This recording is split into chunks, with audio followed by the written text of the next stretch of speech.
Out in California, the constant threat of wildfires has sparked a crisis that goes way, way beyond just the flames.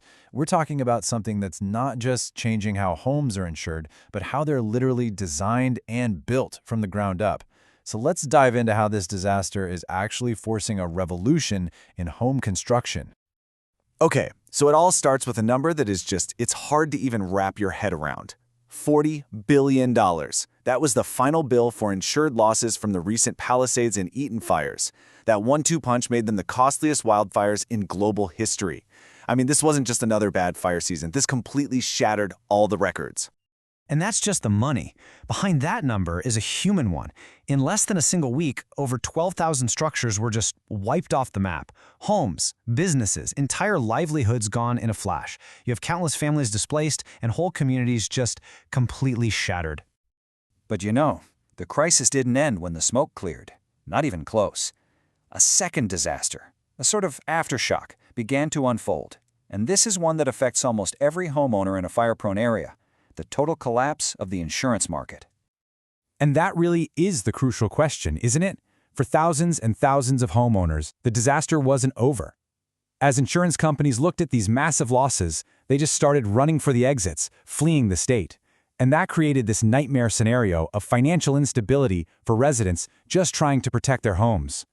And look, this isn't some abstract idea. These are the real numbers on the ground. In high-risk areas like Pacific Palisades, more than 10% of homeowners got that dreaded non-renewal letter between 2020 and 2022. Over in Altadena, it was more than 8%. All of a sudden, just owning a home became this massive, uninsurable risk. So what happens when you get dropped? Well, for a lot of people, the only place to turn is the state's FAIR plan. But honestly, calling it a solution is a bit of a stretch. It's the insurer of last resort for a very good reason. It is incredibly expensive, and the coverage you get is, well, it's minimal. It is the safety net that absolutely nobody wants to have to use. Okay, so all of this whole crisis, it's forcing a really fundamental change. The old way of building homes in these areas, it's just not working anymore. It is time to completely rethink the blueprint, to move from just trying to defend a home to building in resilience from the very start. And when you look at it, the contrast couldn't be more clear. On one side, you've got the standard traditional wood frame house, vulnerable, high risk, and, as we're seeing, increasingly uninsurable. And on the other side, you have this new approach, building with fire-resistant materials to create a home that's proactive, resilient, and, this is the key, insurable. I mean, the insurers are basically drawing a line in the sand. This quote says it all. That decades-old standard of building with wood is now officially considered an unacceptable risk. This isn't just a friendly suggestion. This is the new market reality. So, that begs the obvious question, right? If wood is out, then what's in? Well, the answer lies in this new generation of building technologies and materials that are designed specifically for the world we live in now, for the challenges of our changing climate. And the answer isn't just one magic bullet. It's really a whole strategy broken down into three key parts. It all starts with advanced, non-combustible materials. Then it continues with an integrated design that minimizes risks, like stopping embers from getting into vents. And it all finishes with smart landscaping that creates a protective buffer around the home. To really get why this is so important, you have to understand something called the domino effect. See, wood catches fire at a pretty low temperature, only about 600 degrees Fahrenheit. So once one house goes up in flames, it generates enough heat to ignite the next one, and then the next one, and that is exactly how entire neighborhoods are lost in these massive wildfires. So this new technology tackles that problem head-on. It completely replaces wood framing with things like advanced composites and cement-based materials.